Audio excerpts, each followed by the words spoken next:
MRR news ప్రతి దృశ్యం ప్రజాపక్షం నినాదంతో ఆరుభవించి సుమారు 8 వసంతాలు పూర్తి చేసుకున్న శుభ సందర్భంగా 2 తెలుగు రాష్ట్రాల్లో పనిచేస్తున్న స్టాఫ్ రిపోర్టర్లకు, జోనల్ ఇన్ఛార్జ్లకు, జిల్లా కోఆర్డినేటర్లకు, జిల్లా బ్యూరో చీఫ్లకు, క్రైమ్ బ్యూరో చీఫ్లకు, 2 తెలుగు రాష్ట్రాల్లో పనిచేస్తూ ఉన్న అన్ని నియోజకవర్గాల స్ట్రింగర్లకు, MRR news digital media providers కి, ఎంఎస్ఓలకు, సబ్ ఎడిటర్స్ కి, యాంకర్స్ కి, కెమెరామెన్లకు, ఆంధ్రప్రదేశ్ మరియు తెలంగాణ రాష్ట్రాల్లో పనిచేస్తున్న సిబ్బందికి, MRR న్యూస్ ఛానల్ వీక్షిస్తున్న ప్రేక్షకులకు ఇవే మా హార్దిక శుభాకాంక్షలు.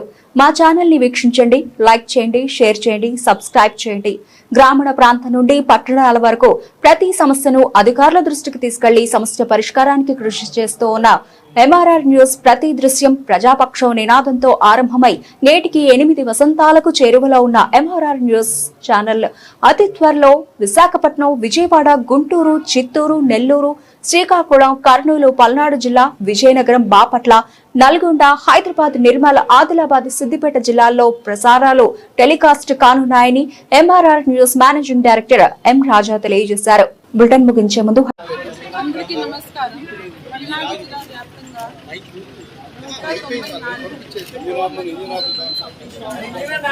ఈ బంక్స్ కొన్ని చోట్ల నీళ్ళ సంటే ఉండడం వల్ల షార్టేజెస్ వచ్చినాయి. చాలా మంది ఇది ప్యానిక్ బైక్కి వచ్చారు. వాళ్ళు అనుకుని ఏదో డీజిల్ షార్టేజ్ వస్తుంది అనుకుని ముందుగా వచ్చారు. కానీ ఈ రోజు మధ్యాహ్నం 3 కల్లా అన్ని బంక్స్కి డీజిల్ సప్లైస్ వస్తాయి. కొంచెం దూరం దుర్తి మాచర్లో ఉన్న బంక్స్కి 6 PM కల్లా అన్ని బంక్స్కి ICL, BPCL, HPCL కంపెనీస్ నుంచి సప్లైస్ వస్తాయి. మార్నింగే చాలా బంక్స్కి దగ్గర ఉన్న బంక్స్కి వచ్చినాయి. సో ఎవరు కూడా దీనికి షార్టేజ్ అనుకొని ప్యానిక్ బైకి రాకూడదు. సిటిజన్స్ అందరి నుంచి కోఆపరేషన్ కావాలి.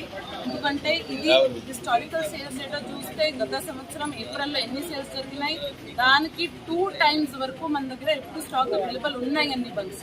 కానీ కొంతమంది ఫుల్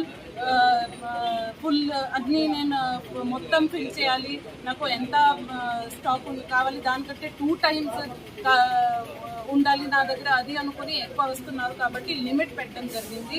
2 వీలర్స్కి కూడా ఎంత ఈ రోజుకి కావాలి అంతవరకు ఇస్తున్నాము. 4 వీలర్స్కి, ట్రాలీస్కి, ట్రాక్టర్స్కి ప్రస్తుతం వాళ్ళకి ఏం కావాలి ఈ రోజుకి రేపటి వరకు సరిపోయేటట్టుగా ఇవ్వడం జరుగుతుంది. కానీ ఎక్కడ కూడా ఈవినింగ్ 5 కల్లా షార్టేజ్ ఉండదు.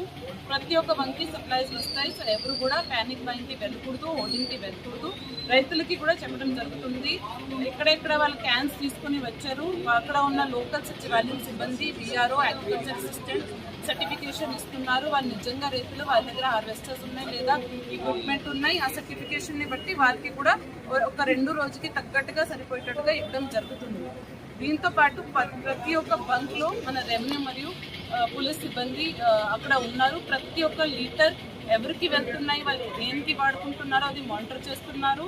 ఎక్కడ కూడా గొడవలకి అవకాశం లేదు, ఎక్కడ కూడా హాస్టిలిటీకి అవకాశం లేదు. అందరికీ ఈక్వల్గా సమానంగా అందరికీ ఇవ్వడానికి డిస్ట్రిక్ట్ అడ్మినిస్ట్రేషన్ సిద్ధంగా ఉంది.